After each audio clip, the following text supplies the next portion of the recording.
Welcome back to my YouTube channel. ಇವತ್ತು vlog ಬಂದು ನನ್ನ ಮಗಳ ಬರ್ಡೇ ಸೆಲೆಬ್ರೇಷನ್ನು. ನಾವು ಊರಿಗೆ ಬಂದಿದ್ವಿ. ಊರಲ್ಲೇ ಒಂದು ಹಾಲ್ ಇತ್ತು, ಬುಕ್ ಮಾಡಿದ್ವಿ. ಆ ಹಾಲಿಗೆಲ್ಲ ಹೋಗಿ ಗೊಂಬೆರು ಚಿಕ್ಕಿಗಳು, ಅಕ್ಕ, ಅಣ್ಣ, ಮಾಮಗಳು ವಿತ್ ಅಜ್ಜಿನೂ ಹೋಗಿದ್ದರು ಡೆಕೋರೇಷನ್ ಮಾಡೋಕ್ಕೆ. ಡೆಕೋರೇಷನ್ ಆದಮೇಲೆ ಕೇಕಿಗಂತ ಬಂದರೆ ನನ್ನ ಮಗಳಿಗೆ ನನ್ನ ಮೊಬೈಲಲ್ಲಿ ಸರ್ಚ್ ಮಾಡ್ತಾಯಿದ್ದೆ, ಮಮ್ಮಿ ಇದೇ ಇರಲಿ ಕೇಕು ಅಂತಂದೇಳಿ ಸೆಲೆಕ್ಟ್ ಅವಳೇ ಮಾಡಿದ್ಲು. ಚೆನ್ನಾಗಿ ಮಾಡಿಸಿದ್ವಿ ಗದಗಲ್ಲಿನೇ. ಎಲ್ಲರೂ ರೆಡಿ ಆಗಿಬಿಟ್ಟು ಹಾಲಿಗೆ ಹೋದ್ವಿ. ಫುಲ್ಲು ಖುಷಿಯಿಂದ ಇದ್ಲು ನನ್ನ ಮಗಳು. ಅವತ್ತು ಹ್ಯಾಪಿ ಹ್ಯಾಪಿ ಅಂತ ಡ್ಯಾನ್ಸ್ ಮಾಡ್ತಾಯಿದ್ಲು. ಹಿಂದಿನ ದಿವಸ ಕೂಡ ಎಲ್ಲರಿಗೂ ಹೇಳಿದ್ಲು, ನಂದು ಹ್ಯಾಪಿ ಬನ್ನಿ ಅಂತಂದು ಹೇಳಿ ಖುಷಿಯಿಂದ ಎಲ್ಲ ಸ್ಟಾರ್ಟ್ ಮಾಡಿದ್ಲು. ಆಮೇಲೆ ಸ್ವಲ್ಪ ಯಾಕೋ ಡಲ್ ಆಗ್ತಾ ಕ್ಯಾಂಡಲೆಲ್ಲ ಹಚ್ಬೇಕಾದಾಗ ಸ್ವಲ್ಪ ಡಲ್ ಅನಿಸ್ತಾ ಸ್ಟಾರ್ಟ್ ಮಾಡಿದ್ಲು. ಆಮೇಲೆ ಸ್ವಲ್ಪ ಹೊತ್ತು ಸೈಲೆಂಟ್ ಆಗಿದ್ರೆ ಸ್ವಲ್ಪ ಭಯ ಅನಿಸುತ್ತೆ, ಯಾಕಂದರೆ ಅವಳು ಹಠ ಜಾಸ್ತಿ ಮಾಡ್ತಾಳೆ. ಸ್ಪಾರ್ಕಲ್ ಹಚ್ಬೇಕಾದಾಗ ಕೂಡ ನನಗೆ ಭಯ ಆಯ್ತದು. ನಾನೇ ಭಯ ಬಿದ್ದೆ. ಅವಳು ಇನ್ನೂ ಡಲ್ ಆಗೇ ಬಿಟ್ಲು.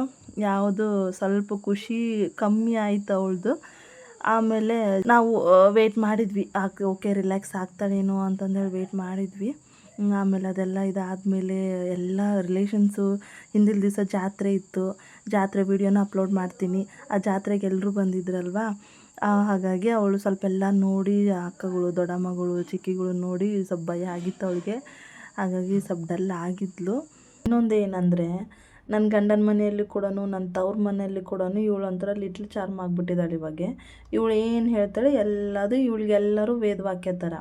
ಆಯಿತು ಇದು ಬೇಕಾ ಇದು ಬೇಕು. ಹಾಗಾಗಿ ಇವಳಿಗೊಂದು ಸ್ವಲ್ಪ 2 ಕೊಂಬು ಜಾಸ್ತಿ ಬಂದಿದೆ. ಅದಕ್ಕೆ ಹೋಗ್ಲಿ ಬಿಡು ಬರ್ಡೇ ಅಲ್ವಾ, ಮತ್ತು ಅಳಕ್ಕೆ ಸ್ಟಾರ್ಟ್ ಮಾಡ್ತಾಳೆ ಅಂಥೇಳಿ ನಾವು ಅವತ್ತು ಅವಳು ಹೇಳ್ದಂಗೆ ಕೇಳ್ತಿದ್ವಿ ಎಲ್ಲರೂ. ಆದರೂ ತಾನೇ ಆರ್ಡ್ರ್ ಕೊಟ್ಟು ಮಾಡಿಸಿರೋ ಕೇಕ್ನು ಕೂಡ ತಿನ್ನಲ್ಲ. ತಿನ್ನೋಕ್ಕೂ ತಾನೇ, ಆದರೆ ಕಟ್ ಮಾಡೋಕ್ಕೆ ಅದಕ್ಕೆ ಓಡಾಡ್ತಿದ್ಲು, ಆದರೆ ತಿಂತಿರಲಿಲ್ಲ. ನನಗೂ ಕೂಡ ಸ್ವಲ್ಪ ಭಯ ಆಗಿತ್ತು, ಎಲ್ಲಿ ಕೇಕ್ ಸ್ಮ್ಯಾಶ್ ಮಾಡಿಬಿಡ್ತಾಳೇನೋ ಅಂತಂದೇಳಿ. ಆದಮೇಲೆ ತಾನೇ ಕೇಕ್ ಕಟ್ ಮಾಡ್ತಿದ್ಲು. ಅವ್ರ ಅಜ್ಜಿ ಬಂದರು, ನಮ್ಮ ಹಸ್ಬೆಂಡರ ಮಮ್ಮಿ ಇವರು. ಕೇಕ್ ತಿನ್ನೋಕ್ಕೆ ಇಷ್ಟ ಇಲ್ಲ ಅವಳಿಗೆ, ಆದರೆ ಕೇಕ್ ಕಟ್ ಮಾಡಿ ತಾನೇ ಮಾಡಬೇಕು ಅಂತ ಅವಳಿಗೆ. ಆಯಿತು ಕೇಕ್ ಕಟ್ ಮಾಡಿದ್ರು ಅಂತ ಅವ್ರ ಅಜ್ಜಿ ಮಾಡ್ತಾಯಿದ್ರು. ಅವ್ರ ಅಜ್ಜಿ ಜೊತೆಗೆ ಮಾಡಿದ್ಲು. ನಾನು ಬಿಡ್ತಾನೆ ಇರಲಿಲ್ಲ, ಅವಳು ಎಲ್ಲಿ ಬಿಟ್ಟು ಹೋಗ್ಬಿಡ್ತೀನೋ ಅಂತಂದೇಳಿ. ಆಮೇಲೆ ಅವ್ರ ತಾತ ಬಂದರು, ಇವ್ರು ನಮ್ಮ ಹಸ್ಬೆಂಡರ ಪಪ್ಪ. ಬಂದಾದಮೇಲೆ ಆವಾಗ ಒಂದು ಸ್ವಲ್ಪ ನಾನು ಬಿಟ್ಟಾದಮೇಲೆ ಅವ್ರ ಅಜ್ಜಿ ಜೊತೆಗೇ ಏನೇನೋ ಕನ್ವಿನ್ಸ್ ಮಾಡ್ತಾಯಿದ್ರು. ಅವ್ರ ಅಜ್ಜಿ ಕೂಡ ಅವಳೇನು ಕನ್ವಿನ್ಸ್ ಆಗ್ತಾ ಇರಲಿಲ್ಲ. ಆಮೇಲೆ ಅವಳಿಗೇನು ಅನ್ನಿಸ್ತೋ ಗೊತ್ತಿಲ್ಲ, ತಾನೇ ಕೇಕ್ ಕಟ್ ಮಾಡಿ ತಾನೇ ಅವ್ರ ಅಜ್ಜಗೆ ತಿನ್ನಿಸ್ತಾಯಿದ್ಲು. ಇದನ್ನು ನೋಡಿ ಫುಲ್ ಎಲ್ಲರೂ ಎಕ್ಸೈಟ್ಮೆಂಟಲ್ಲೇ ಇದ್ವಿ. ಫುಲ್ ಅವಳು ಸಹ ಖುಷಿಪಟ್ಲು, ಎಲ್ಲ ಅವಳೇ ಮಾಡ್ಬೇಕನ್ನ ಅವಳಿಗೆ. ಆಮೇಲೆ ಅವ್ರ ಅಜ್ಜಿ ಕೂಡ ಫುಲ್ಲು ಲವ್ ಮಾಡ್ತಾಯಿದ್ರು. ಅಷ್ಟರಲ್ಲೇ ಮತ್ತೆ ತಡಿ ಎತ್ತಿ ಬಿಡು ಅವಳೇ ಕಟ್ ಮಾಡ್ತಾಳೆ ಅಂತ ಹೇಳಿದ್ವಿ. ಅದು ನಿಜಾನೇ, ತಾನೇ ಕಟ್ ಮಾಡಿಬಿಟ್ಟು ತಾನೇ ಮತ್ತೆ ಅವ್ರ ಅಜ್ಜಿಗೆ ತಿನ್ನಿಸಿದ್ಲು. ಅವರಿಬ್ಬರಿಗೆ ತಿನ್ನಿಸಿದ್ದು, ಮತ್ತು ನನಗೂ ತಿನ್ನಿಸಿಲ್ಲ, ಅವ್ರ ಪಪ್ಪಾಗೂ ತಿನ್ನಿಸಿಲ್ಲ ಅವಳು. ಇವರು ನಮ್ಮ ದೊಡ್ಡಪ್ಪ ದೊಡ್ಡಮ್ಮ, ನಮ್ಮ ಹೆಡ್ ಆಫ್ ದಿ ಫ್ಯಾಮಿಲಿ ಇವರು. ಆಲ್ರೆಡಿ ಹಠ ಮಾಡೋಕ್ಕೆ ಸ್ಟಾರ್ಟ್ ಮಾಡಿದ್ಲು. ಇವರು ನಮ್ಮ ಚಿಕ್ಕಪ್ಪ ಚಿಕ್ಕಮ್ಮ, ಇವ್ರಿಗೂ ಕೂಡ ಕೇಕ್ ತಿನ್ನಿಸ್ತಿರ್ಲಿಲ್ಲ.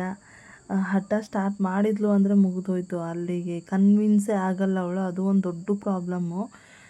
ಅವ್ರ ಪಾಪ ಎಷ್ಟೆಲ್ಲ ಕನ್ವಿನ್ಸ್ ಮಾಡಿದರೂ ಆಗಲಿಲ್ಲ.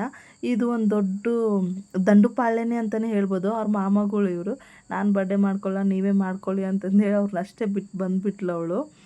ಆಮೇಲೆ ಇವರು ಅವ್ರ ಆದಿಮಾಮ, ಅವ್ರ ವಿಶ್ವಣ್ಣ. ಇವಳು ಆದಿಮಾಮ ಅಂದರೆ ಅವ್ನಿಗಿಷ್ಟ, ಮಂಜು ಚಿಕ್ಕಿ ಅಂದ್ರೂ ಅವಳಿಗಿಷ್ಟ. ಇವರು ಒನ್ ಆ್ಯಂಡ್ ಓನ್ಲಿ ಅತ್ತೆ, ಫೇವ್ರೇಟ್ ಅತ್ತೆ ಕೂಡ. ಇದು ನಮ್ಮ ಚಿಕ್ಕಪ್ಪನ ಫ್ಯಾಮಿಲಿ.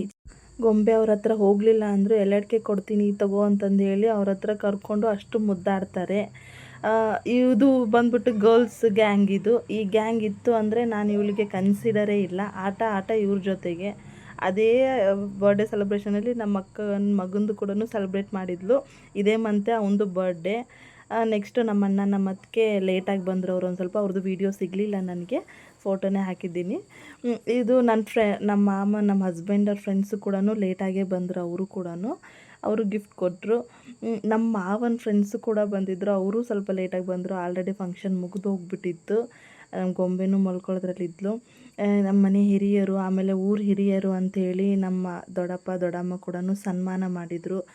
ನಮ್ಮ ಮನೇಲಿ ಇವ್ರು ಏನು ಹೇಳ್ತಾರೋ ಇವ್ರದ್ದೇ ಫೈನಲ್ ಡಿಸಿಷನ್ ಕೂಡ. ಫೈನಲ್ ಆಗಿ ಫ್ಯಾಮಿಲಿ ಫೋಟೋನೂ ತಗೊಂಡ್ವಿ. ಇದರಲ್ಲಿ ಇನ್ನೂ ಭಾಳ ಜನ ಮಿಸ್ ಇದ್ದಾರೆ. ಎಲ್ಲರೂ ಸೇರಿ ಒಂದು ಸೆಲ್ಫಿ ತಗೊಂಡ್ವಿ. Thank you for watching.